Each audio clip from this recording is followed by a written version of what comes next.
जय हिंद दोस्तों आपका अपने यूट्यूब चैनल 9 टेक्निकल बदल में फिर से आपका एक बार स्वागत करता हूं। दोस्तों सबको पता है कि झारखंड में जो है फिलहाल बेरोजगारी की बहुत ही ख़राब स्थिति चल रही थी। मैं खुद परेशान था, जॉब कर रहा हूं, लेकिन मेरी मंशा थी कि जो झारखंड में जितने भी बैकलॉग वैकेंसी खाली वैकेंसी सब निकले, पर निकल नहीं रही थी। मगर आप सबों के लिए बहुत ही खुशी की बात है, बहुत ही गुड न्यूज़ है, क्योंकि जिस अड़चने के कारण ये जो वैकेंसी नहीं निकल रही थी वो सारी ख़त्म हो चुकी है।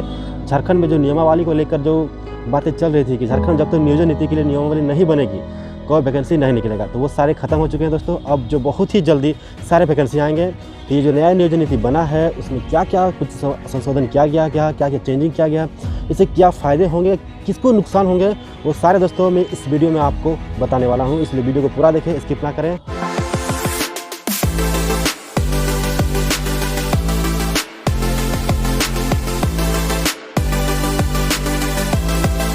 दोस्तों आप सबको पता है कि झारखंड में नियोजन नीति को लेकर बहुत सारी अड़चनें आ रही थी। झारखंड में जितने भी बैकलॉग वैकेंसीज हैं, जितने भी खाली पद हैं, वो भरे नहीं जा रहे थे। इसका मुख्य कारण क्या था? इसका मुख्य कारण था दोस्तों वो नियोजन नीति। तो नियोजन नीति बनी नहीं थी, बस बातें चल रही थी कि नियोजन नीति कब बनेगी, क्या क्या संशोधन किया जाएगा, क्या क्या चेंजिंग होगी। तो सारे दोस्तों ये अब खत्म हो गया है, इंतजार करने की अब समय नहीं है। नियोजन नीति बन के तैयार हो गई है और क्या क्या नियोजन नीति में संशोधन किया गया है, क्या क्या चेंजिंग किए गए हैं, उससे किन को प्रॉफिट होने वाला है, किन को फ़ायदा होगा, किन को लॉस होगा, वो सारे दोस्तों इस वीडियो के माध्यम से मैं आप तक पहुंचाने वाला हूं। दोस्तों इसमें जो है ना, जनरल कैटेगरी में जो आते हैं, जो सामान्य वर्ग में आते हैं, उनको थोड़ी सी इसमें जो है हानि होगी। हानि क्या होगी? उनको थोड़ी सी फॉर्म भरने में, वैकेंसी जितने भी निकलेंगे सब में अप्लाई करने में थोड़ी सी उनको कष्ट तो होंगी, क्योंकि इसमें नियम ही कुछ ऐसा बना दिया। दोस्तों ये जो नियोजन नीति बनी है इसमें आपको प्रारंभिक 1 क्लास से लेकर 10 क्लास तक की सारी जो पढ़ाई है वो झारखंड में रहकर ही करनी होगी।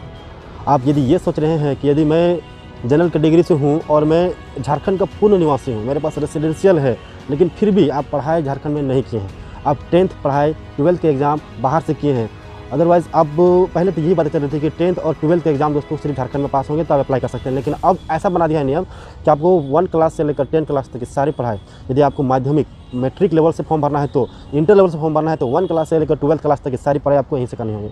यदि आप ग्रेजुएशन भी किए हैं, झारखंड से नहीं किए हैं, बाहर से किए हैं, तो आप ग्रेजुएशन लेवल का भी वैकेंसी नहीं अप्लाई कर सकते हैं। दिक्कत ये है दोस्तों, और ये सिर्फ दोस्तों जनरल कैटेगरी के लिए ही है। ओबीसी और एसटी एससी के लिए इसे कोई नियम, ऐसा कोई कंडीशन नहीं लगाया गया है। आप कहीं से भी पढ़ाई किए हो, लेकिन आपके पास झारखंड का रेसिडेंशियल है तो आप अप्लाई कर सकते हैं। दोस्तों एक क्वेश्चन है, मैं सामान्य वर्ग का हूं और बीते 20 सालों से मैं झारखंड में रह रहा हूं। मेरे बच्चे पहले से 10वीं और इंटर आदि की पूरी पढ़ाई झारखंड में ही किया, क्या मेरा क्या हो? इसका देखिए दोस्तों, आपके बच्चे जेएसएससी द्वारा संचालित 10th एंड और इंटर स्तरीय परीक्षा में लिए पात्र होंगे। यदि स्नातक भी यहीं से किया है तो स्नातक स्तरीय परीक्षा के लिए भी पात्र होंगे। यानी कि आप कहीं से भी हैं, झारखंड में आके बसे हैं और झारखंड में प्रारंभिक पढ़ाई स्टार्ट किए हैं, सारा चीज़ किए हैं, तो आप एलिजिबल हैं जेएसएससी के अनुसार कोई भी फॉर्म भरने के लिए। दोस्तों अगला क्वेश्चन, मैं सामान्य वर्ग का हूँ और मैं 50 सालों से झारखंड में रह रहा हूँ। मेरे बच्चों अपने ननिहाल बिहार से 10वीं किए हैं, क्या ये योग्य है? नहीं, चूँकि आप सामान्य वर्ग से हैं और आपके बच्चे दूसरे राज्य से 10th के किए हैं, ऐसे में जेएसएससी का एक नियम आप पे लागू होता है कि आप नहीं भर सकते हैं। झारखंड से ऐसे लोग जो ओबीसी एसटी एससी में आते हैं परंतु ये बच्चे मैट्रिक और इंटर दूसरे राज्य से पास किए हैं, ऐसे में क्या होगा? हाँ, ये बच्चे जेएसएससी की परीक्षा के लिए पात्र होंगे, क्योंकि ये तीनों श्रेणी राज्य के आरक्षित में आते हैं। ठीक है दोस्तों आप सबको पता है कि ये पहले से ही सबको मालूम था कि झारखंड में जो नियमावली बन रही है उसमें एक मुद्दा थी कि 10th और 12th आपको झारखंड में रह के करनी होगी। लेकिन इसमें थोड़ी सी और मॉडिफाई करके ये भी कर दिया गया है कि आपको 1 क्लास से लेकर 10th क्लास तक, 1 क्लास से लेकर 12th क्लास तक, 1 क्लास से लेकर ग्रेजुएशन, आप जिस स्तर से फॉर्म भरना चाहते हैं वो आपको होना ही चाहिए, यहीं से झारखंड से पास होना चाहिए। और ये सिर्फ 3rd और 4th ग्रेड के नौकरी के लिए दोस्तों, 3rd एंड 4th ग्रेड के जॉब के लिए है। ऐसा मत सोचिए कि अब इससे हायर रैंक के लिए है तो उसमें ऐसा नियम नहीं है। बस 3rd एंड 4th ग्रेड के सी और डी ग्रेड का जितने भी वैकेंसी निकलेंगे सब में ये नियम लागू रहेगा। दोस्तों इसमें एग्ज़ाम को लेकर भी कुछ चेंजेस किए गए हैं। जैसे कि पहले क्या था कि जो प्रीलिम्स एग्ज़ाम होती थी, फिर मेंस एग्ज़ाम होती थी, यानी पीटीएमएस होते थे, अब वो हटा दिया गया। सबको पता है कि आप सिर्फ एक ही एग्ज़ाम होगा, मेंस एग्ज़ाम होगा, एक ही दिन में एग्ज़ाम होगा, मेंस एग्ज़ाम होगा, उसी में क्वालिफाई कीजिए, उसके बाद ही सारा प्रोसेस होगा नौकरी का जो भी होता है। तो इसमें क्या क्या कुछ चेंजिंग और भी किया गया है। क्या चेंजिंग किया दोस्तों? जेएसएससी के अनुसार यदि पहला पेपर जो होता एग्ज़ाम होगा वो हिंदी और अंग्रेजी का होगा, हिंदी और इंग्लिश का होगा। तो हिंदी और इंग्लिश दोनों में आपको दोस्तों पहले क्या था कि अलग अलग क्वालिफाई करना होगा, 30% इसमें 30% इसमें, लेकिन अब ऐसा नहीं है। अब दोनों को मिला के 30%, यानी हिंदी और इंग्लिश का एग्जाम दिए हैं, अब दोनों में मिला के 30% लाना है। अब यानी हिंदी में 30% ले आते हैं तो भी आप पास हैं, इंग्लिश में ले आते हैं तो भी पास, यानी दोनों मिला के एग्जाम होगा, दोनों में किसी में 30% लाना है आपको, बस पास होना, क्वालिफाई मार्क्स होगा। इसके बाद सेकंड पेपर दोस्तों होगा वो रीजनल लैंग्वेज पे होगा। आपको पता है कि क्षेत्रीय भाषा पे होगा। क्षेत्रीय भाषा में 12 भाषाएं हैं। आप देख सकते हैं 12 भाषाएं क्या क्या हो सकते हैं, आपको सबको पता है, वो मैं आपको स्क्रीन में दिखा दूंगा।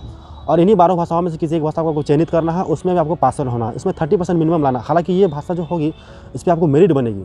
सेकंड पेपर जो है दोस्तों, सेकंड पेपर और थर्ड पेपर जो है उसमें मेरिट बनेगी। तो थर्ड पेपर में क्या है, थर्ड पेपर में है आपका दोस्तों जितने भी आपका सामान्य अध्ययन है, जितने भी जीएस है आपका, जैसे कि इसमें मैथ रीजनिंग सारे उसमें इंक्लूड कर दिए गए हैं। मैथ रीजनिंग आपका झारखंड का जीके, फिर जीएस जितने भी है सब मिला के इसमें।